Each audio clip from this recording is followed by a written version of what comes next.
In un tempo lontano, quando la terra di Gerusalemme era avvolta dal dolore e dal fuoco, Modesto camminava tra le rovine della città con il cuore pesante, ma pieno di speranza.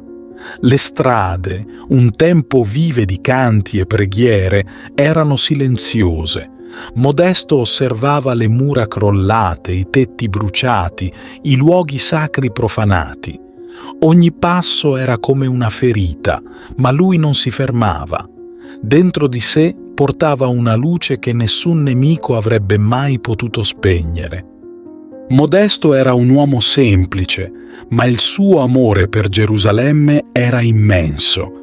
Il suo cuore ardeva di compassione per chi aveva perso tutto, per chi vagava senza più una casa, per chi si sentiva abbandonato. Non era un guerriero, ma un uomo di preghiera. Non aveva armi, ma aveva fede.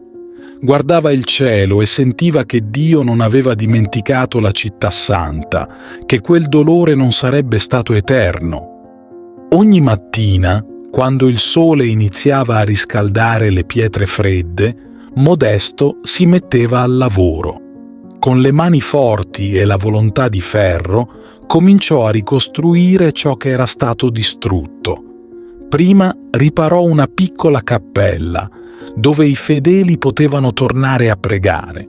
Poi si dedicò alla grande basilica del Santo Sepolcro. Ogni pietra che sollevava sembrava pesare meno, come se un angelo invisibile gli desse forza. Modesto non era solo. Attorno a lui si radunavano uomini e donne che, ispirati dal suo coraggio, offrivano il loro aiuto.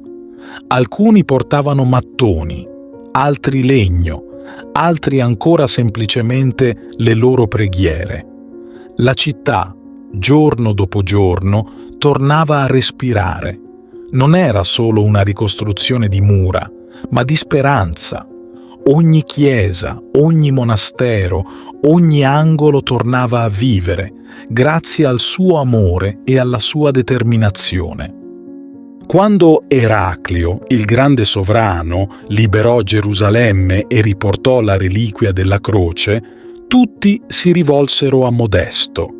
La gente lo vedeva non solo come un monaco, ma come un pastore, un padre che aveva protetto la sua famiglia nei giorni più bui. Fu scelto per guidare la comunità, per essere una luce per chi ancora si sentiva perso. Modesto non si risparmiò mai.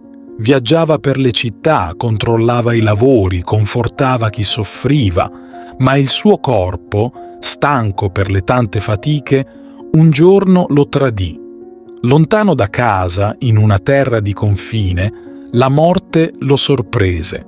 Si racconta che alcuni, spinti dall'avidità, lo avvelenarono per rubare l'oro che portava con sé per i lavori di restauro, ma anche di fronte alla sua morte, la sua opera non si fermò.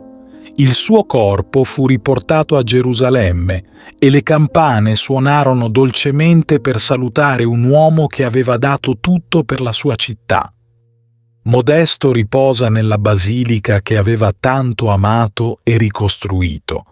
Ogni pietra parla ancora di lui, del suo amore, della sua fede, e chiunque cammini tra quelle mura sente ancora il calore del suo spirito, che continua a proteggere Gerusalemme come un padre amorevole.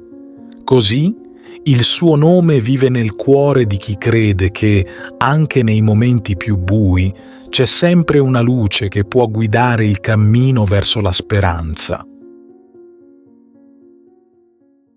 Ti invito calorosamente a iscriverti al nostro canale per darci supporto e permetterci di continuare a creare nuovi video che condividono storie ed esperienze ispiratrici. La tua iscrizione è un prezioso sostegno che ci motiva a condividere più contenuti di valore e a diffondere messaggi di speranza, fede e crescita personale. Grazie di cuore.